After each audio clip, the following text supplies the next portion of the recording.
one knows the true figure, but it's estimated that 15,000 children in Akwa Ibom State alone have been branded as witches. And desperate parents can be charged up to a year's income by those who claim only they can drive out the evil spirits. I have a poison destroyer. That is the medicine I am using in delivering these people from this power. This man calls himself the bishop, and he's made a fortune conducting exorcisms, or deliverances as they're known, on children. I have bound here on earth that it is bound in heaven. I want this poison destroyer to destroy the winch right now in Jesus' name.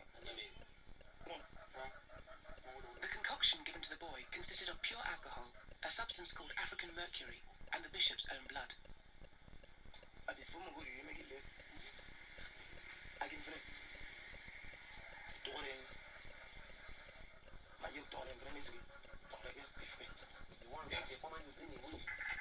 Before performing exorcisms, the bishop had another method for dealing with witches.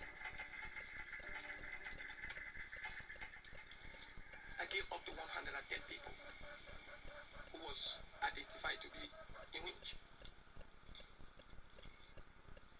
In the whole of Akwa Ibom, the number of witches and wizards that we have presently, not everybody can talk about that. Because this is a serious power.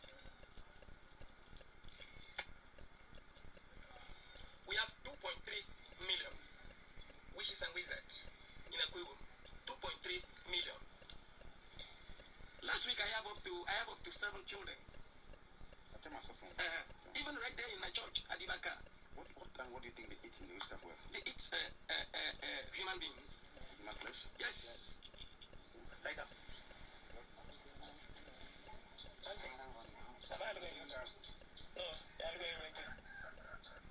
So this one, it is to blind his eyes spiritually.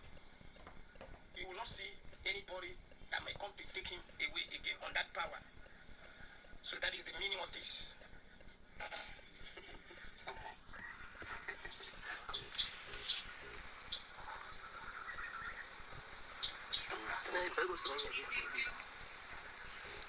So this is my practice.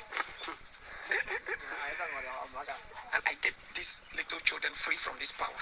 How much do you charge when a child is delivered?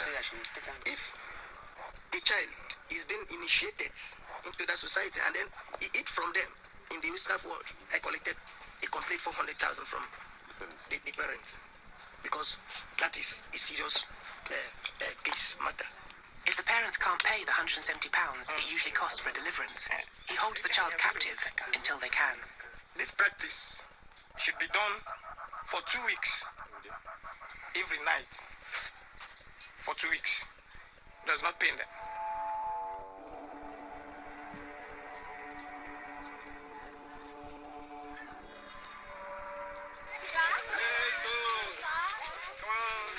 Samit Auma opened his house to 4 children accused of witchcraft in 2003. Now, with a handful of staff, his refuge is struggling to care for 150. Every day, about 5 to 6 children are branded witches every day.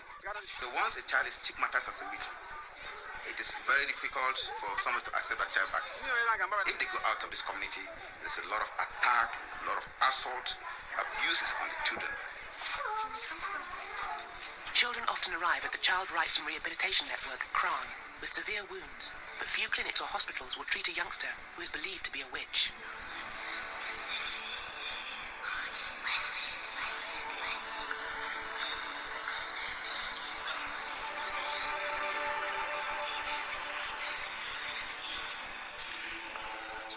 So who did this to you? It's my brother, my senior brother. What did he use? Is it hot water or kerosene and lighter?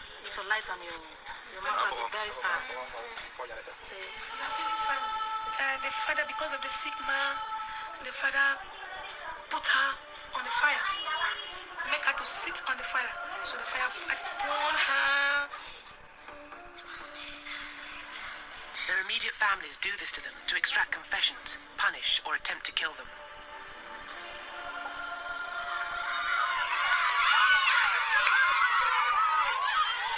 29-year-old Gary Foxcroft runs a UK charity called Stepping Stones Nigeria.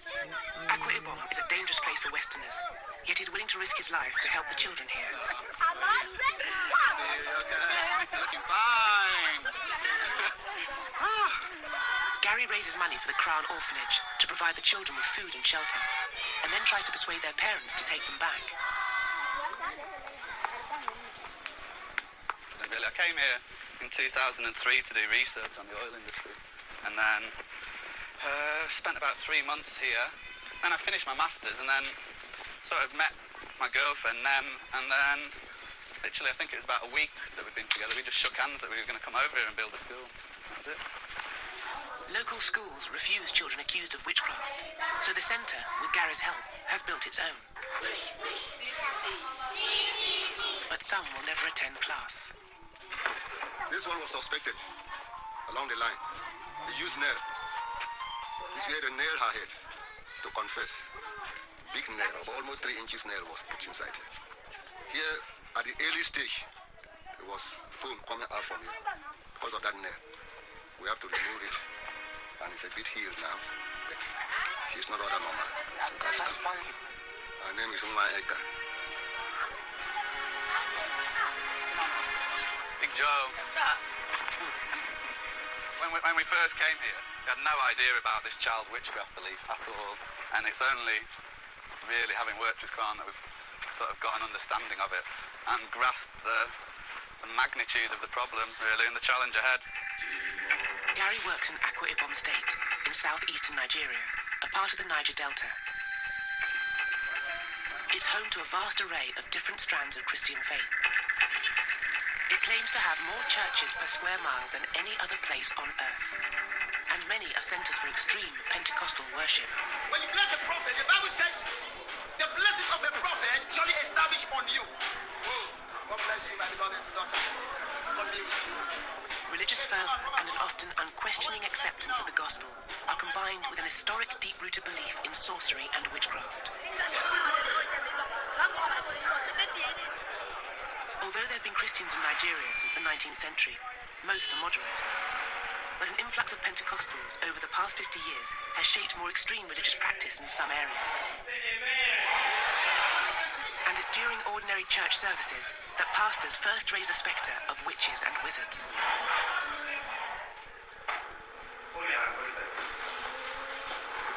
Satan is a man also for the family. This person is a god of his possess. Put us on.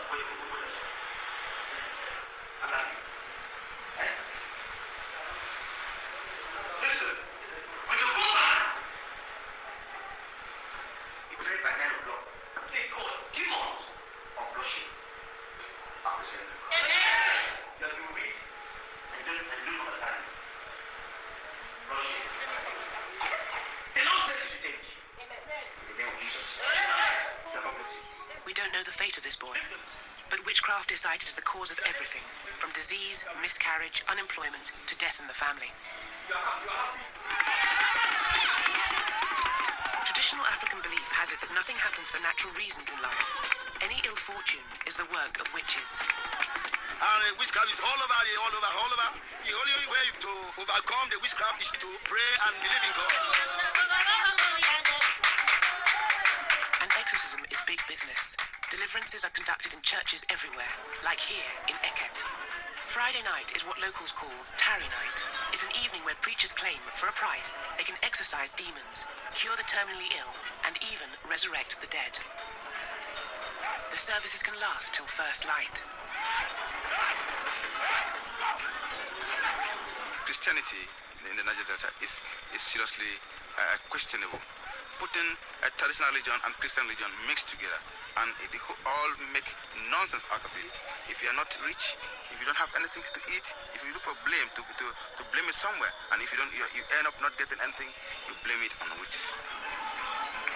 This preacher had previously denounced a child at Crown as being a witch. Children are particularly targeted because people believe that once possessed, they can cast spells and contaminate others. And once accused, a child is forever stigmatized and feared. Outside, we found two boys who were deeply disturbed. We were told that they were possessed. What's your name? What's your name? What's your name? They were chained up day and night in an attempt to force a confession from them that they were wizards. What's your name?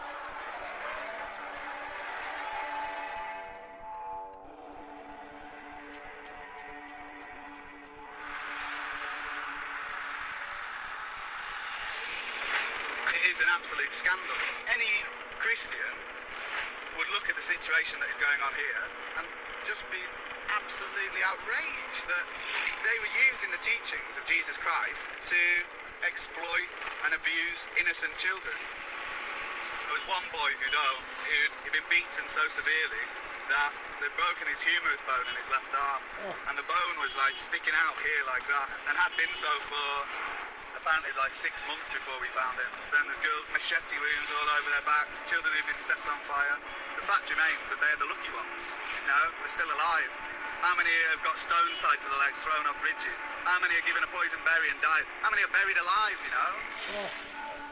It's not unusual for Gary to come across horrific scenes on his travels in the province.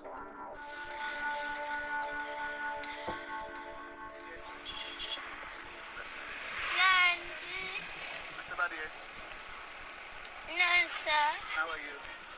I had a sense that we were going to see someone else after that body. I had a real strong sense that we were either going to see another body or a kid like this. It's easy for Gary to recognise a child abandoned following allegations of witchcraft. They often bear the scars of torture. 5 years ago, the Nigerian federal government passed a Child's Rights Act, which would make such abuse illegal. But not every state, including Akwa Ibom, has enacted it.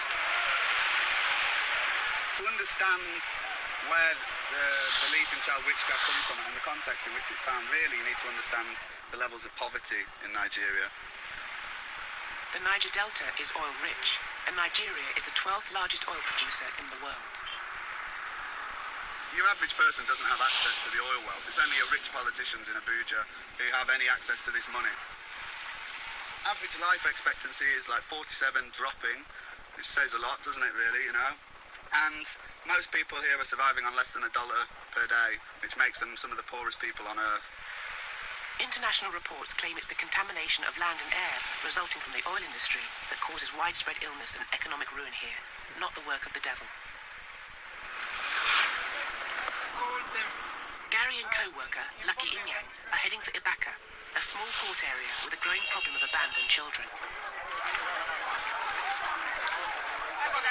Fishermen here told us the waters were polluted and catches had been poor. They blamed witchcraft practiced by children, rather than the 1.5 million tons of oil that has been spilt in the Niger Delta over the past 50 years.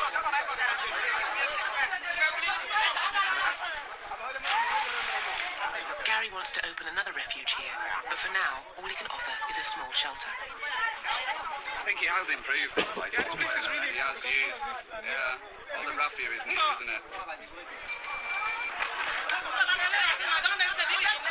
As he and Lucky walk to the market, they soon find themselves being followed by a small girl the locals have ostracized for being a witch. This is Mary. Mary is 5 years old. She looks so much traumatized having all these people around. With an angry crowd gathering, Gary takes Mary into the shelter. He wants to find out more about her. In many cases, it's an unexpected death which leads to accusations of witchcraft against the youngest members of a family. So what of your mother and your father, Mary? Angry locals try to pull the shelter apart. Go outside and tell them to go away, please.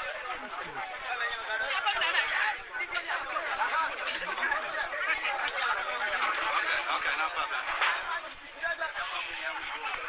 So the mother is dead, what of the father? The dad is there in the village. In the Neighboring village. Why did she end up living here like she is now? She said she was pushed out of the house. So do you believe that you are a witch? that you are a witch? I want you to know, Mary, that we don't believe that you are a witch. What we believe is that you are a beautiful, fine, fine girl. But what would she like us to do to help her?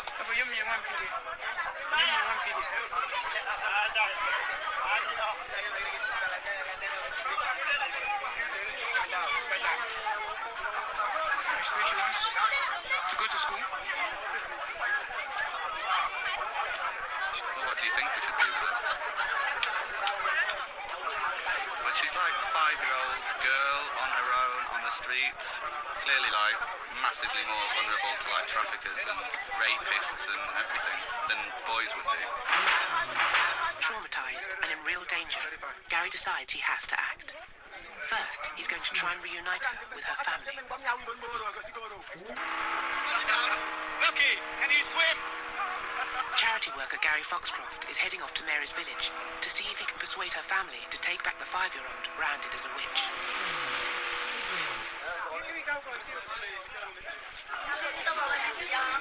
He discovers that her father left over a year ago to find work in Cameroon, but he manages to locate a cousin.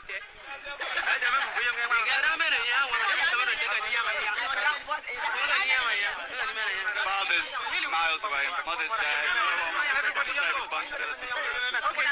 All right. Do you want us to leave this child here with you people? You want us to go with the child? To go with the child? So you poison them, that's what they say. I think that's all we can do. But before we go, I want you all to know that this girl is not a witch. This girl no be witch. Mock up. Mock up. Huh? Okay, come on, Mary, thank you. Can you believe it? Can you believe it?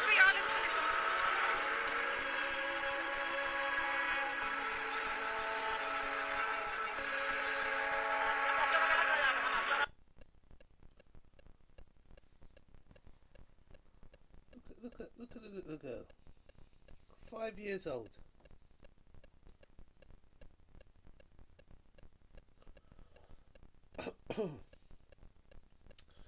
And we want to start developing and setting up oil refineries when we have such sufferation. Not to the men, but to the young women. This young girl Mary,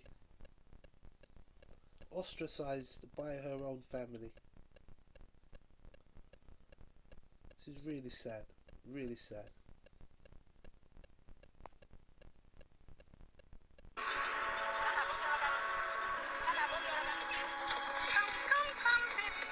The Child Rights and Rehabilitation Network is Nigeria's only refuge for children abandoned by their families after being labelled as witches. Today, 2 more have arrived, dumped by their mother at the front gate. One is a baby girl called Utibe. Utiofon, her sister, is just 5. Mother just came down with a bike, and before you know, she mounted on the bike again and ran away. Imagine abandoning a baby of this month. Just 3 months. So sad. But 3-month-old baby abandoned. She said that she is a witch. The mother told her this, and one of the prophetess told the mom that she has transferred the spell to her younger sister. That's why the mother has to drop all of them. She they have been staying in the church for quite a long time, like fasting. The fear of witches pervades the Nigerian consciousness, and it's rare for the locals to involve the police in cases of witchcraft. Jungle Unable to find justice. Utibe and Utiofon's mother, they look to arrest other guilty parents. They visit a number of villages, but they don't get much help from anyone. No one wants the return of a child denounced as a witch. The Child Rights Act, which would protect children from all forms of abuse associated with religious belief, hasn't been adopted in this state. So it's difficult for the police to prosecute parents and the preachers who exploit them. The people that are supposed to give the information is the people that are committing the offense. That is the parents. And being that the parents are committing the offense, nobody ready to give you the information of those that abandon children. So that is the issue. With the village need enlightenment, and the police need to effect arrest and to serve and prosecute them to serve as a deterrent. I think that's what we need.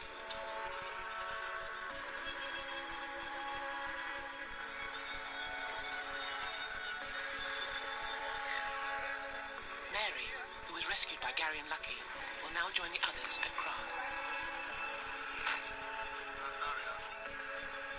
Walking advert for consumerism. Hello. There's Mary with her new home and some well-deserved snacks and treats. This was 11 years ago posted. Shout out to Tony Smith. 82,000 views. So hope she's still with us and doing well. Hearts go out to the young children in Africa suffering.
Mama.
We're just entering the Ngani witch camp.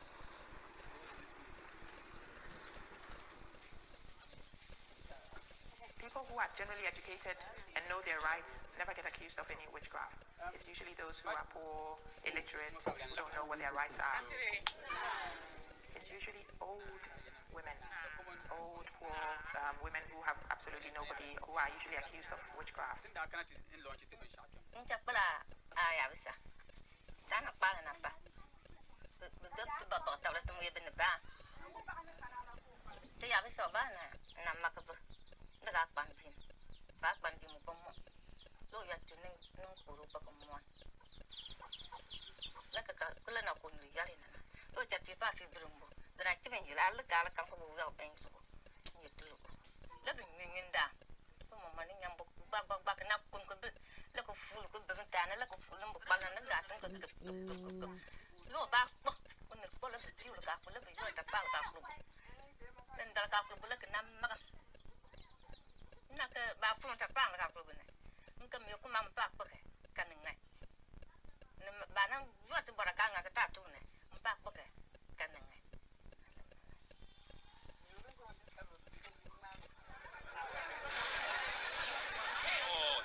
agree that she has the sick person is under her spiritual care until she's just fed up of the beating, then she confesses.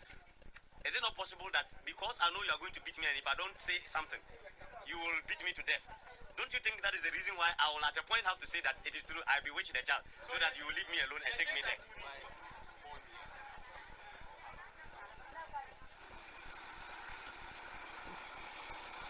Here the project is talking about, initially it was how to eliminate the witch camps, but we realized that that objective has to be changed because the people are not even aware of what to do, whether to even stop the witchcraft accusations.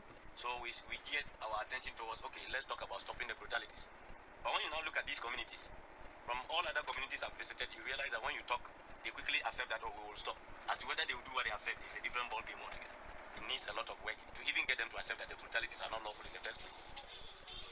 Ghana was the first country south of the Sahara to be independent. We've made some progress with our development, but there's still a lot more work to be done. A lot more work to be done to help women. We do a lot of training and capacity building, workshops, going to communities to talk to them, sensitization derbers, and also targeted workshops for different members of the community. We don't call them witches, we say the alleged witches. Women, as human beings, are also supposed to enjoy their entitlements as human beings. The period even before the menopause, what we call the perimenopausal era, you will go through a lot of tension. You sweat a lot, you complain a lot of very little things, you shout at your children, you had bad dreams. Sometimes you can say something and it will happen. If a relative of yours has been accused, send the person for medical checkup. It's most likely that this person is having a medical condition that makes him or her behave in such a manner that people will call her a witch. Men are the head of the family.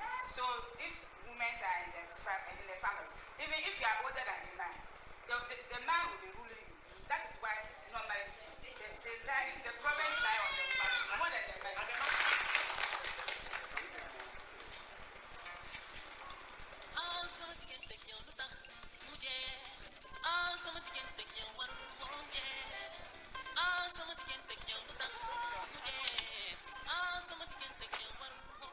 As a woman living in Ghana, I know that not that many women have risen to positions where they can make a difference in the communities. And I feel that each woman who has attained that position should be able to help and give back to their community.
The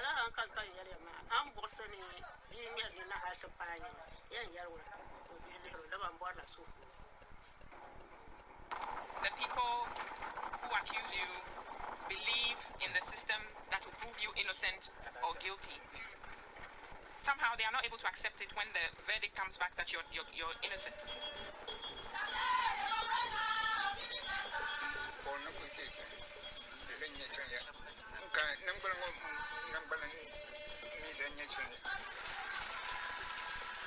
If they accuse you and they believe that the fetish priest is the one who can prove you innocent or guilty, and they march you to him.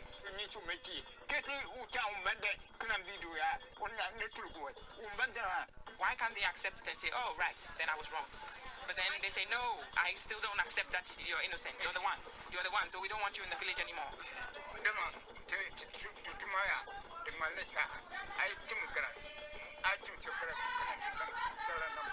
See, once the accusation goes out, you are damned whether you are innocent or guilty.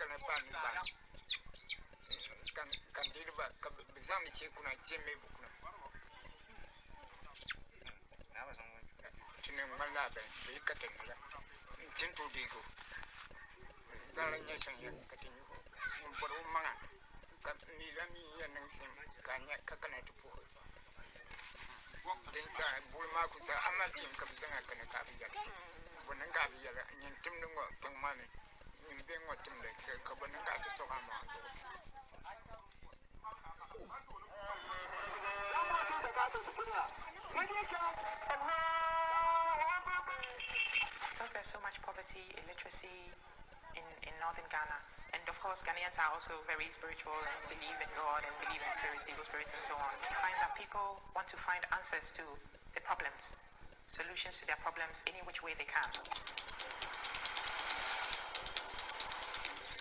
At that level, going to the shrines, going to the soothsayers is their only resource.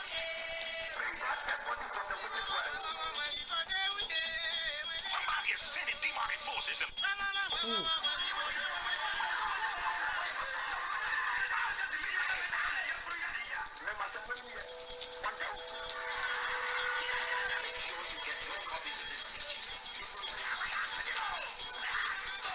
Poverty, illiteracy, ignorance have been some of the challenges that have faced us. With education, they would realize that